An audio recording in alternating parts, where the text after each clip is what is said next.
Vamos lá, nem precisava mostrar isso, mas para combater o negacionismo, né, a gente tem que fazer certas coisas. Mostrar o óbvio às vezes. Atos 8:1 diz assim: E Saulo consentia na sua morte. Naquele dia levantou-se grande perseguição contra a igreja em Jerusalém. E todos, exceto os apóstolos, foram dispersos pelas regiões da Judéia e Samaria.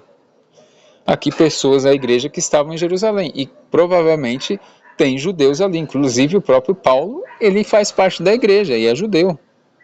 Atos 11:22, a notícia a respeito deles chegou aos ouvidos da igreja que estava em Jerusalém, e enviaram Barnabé até Antioquia.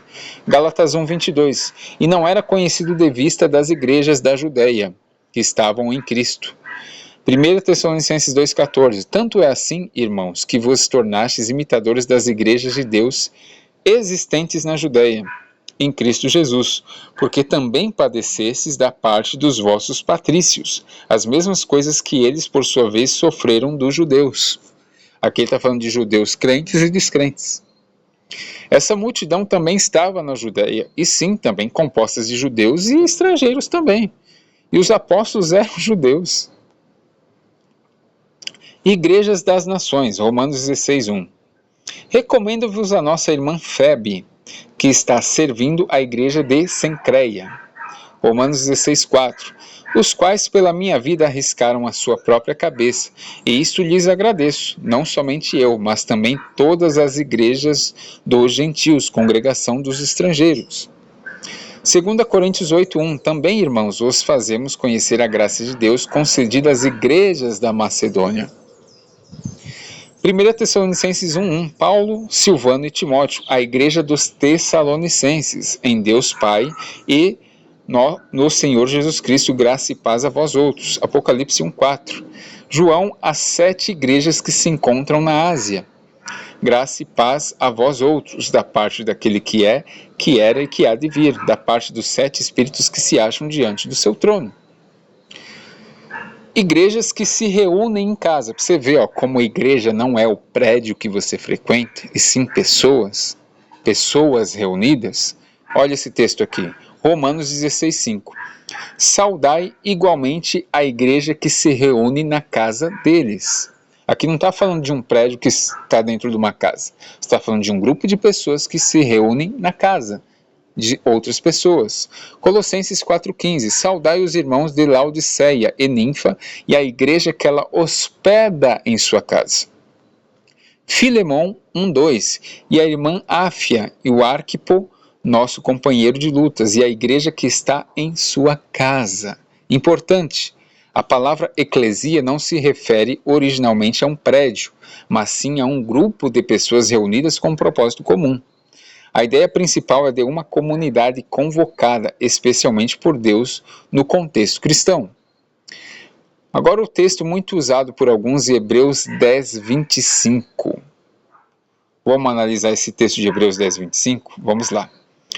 Guardemos firme a confissão da esperança, sem vacilar, pois quem fez a promessa é fiel. Consideremo-nos também uns aos outros, para nos estimularmos ao amor e às boas obras. Não deixemos de congregar-nos, como é costume de alguns. Antes façamos admoestações, e tanto mais quanto vedes que o dia se aproxima.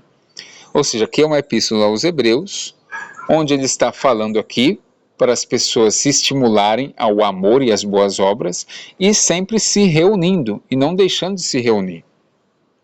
Aqui a gente tem o termo epsinagoge, que é o quê? Uma reunião em lugar, assembleia.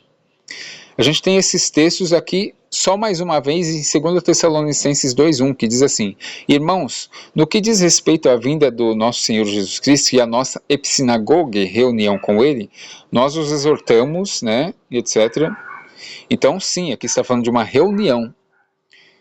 Mas para que era essa reunião? Vamos lá. Porque se voluntariamente continuarmos no pecado, depois de termos recebido o pleno conhecimento da verdade, já não resta mais sacrifício pelos pecados, mas uma expectação terrível de juízo e um ardor de fogo que há de devorar os adversários.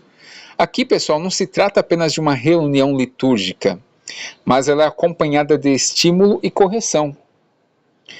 Aqui, pessoal, muita gente isola Hebreus 10, 25 e fala, olha, você é obrigado a se reunir, por mais que você não concorde com o que é ensinado lá, mas você tem que se reunir, né? É mandamento. Pessoal, aqui é uma instrução, e as reuniões da igreja, elas eram para exortar, para ensinar, e para as pessoas andarem em boas obras.